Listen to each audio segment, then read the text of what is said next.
Halo sahabat Latsar CPNS 2021, perkenalkan nama saya Risno Lisitinjak, Sarjana Farmasi Apoteker. Saya angkatan 44 kelompok 1, instansi kerja Puskesmas Kesatria, Kota Pematang Siantar.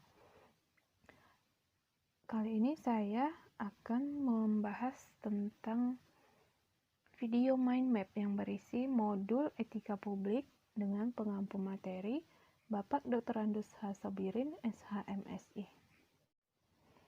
Etika publik. Etika adalah baik atau buruk, benar atau salah, perilaku, tindakan, dan keputusan untuk mengarahkan kebijakan publik dalam rangka menjalankan tanggung jawab pelayanan publik.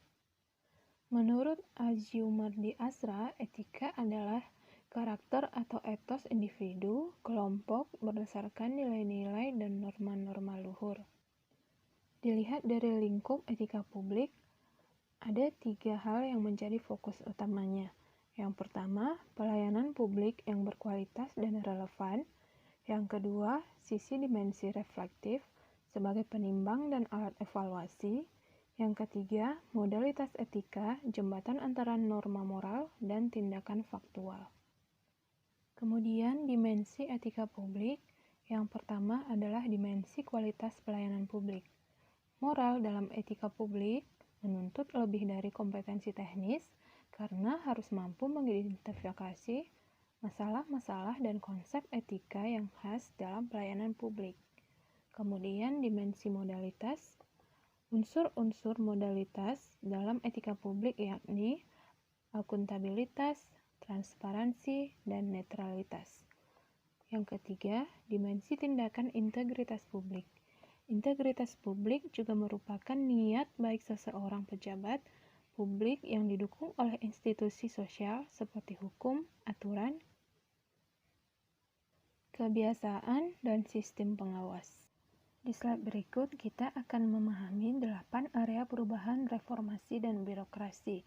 Ada 8 poin penting. Yang pertama, manajemen perubahan. Yang kedua, penataan peraturan perundang-undangan.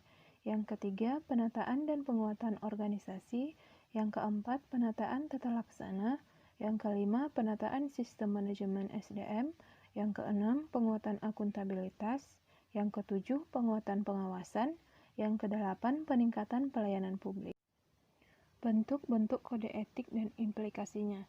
Yang pertama, kewaspadaan profesional, yaitu menaati kaidah-kaidah teknis dan peraturan-peraturan terkait dengan kedudukannya sebagai seorang pembuat keputusan. Yang kedua, kewaspadaan spiritual, yaitu penerapan nilai-nilai kearifan, kejujuran, keuletan, sikap sederhana dan hemat, tanggung jawab, serta akhlak dan perilaku yang baik. Kemudian penggunaan kekuasaan. Yang pertama, legitimasi kekuasaan. Contohnya, masyarakat tunduk pada kekuasaan raja-raja. Kemudian legitimasi sosiologis, yaitu proses interaksi di dalam masyarakat yang memungkinkan sebagai besar kelompok sosial setuju bahwa seseorang patut memimpin mereka. Kemudian legitimasi etis, yaitu norma etika menjadi penopang dari berbagai ideologi dan aturan-aturan hukum yang terdapat di dalam masyarakat tersebut.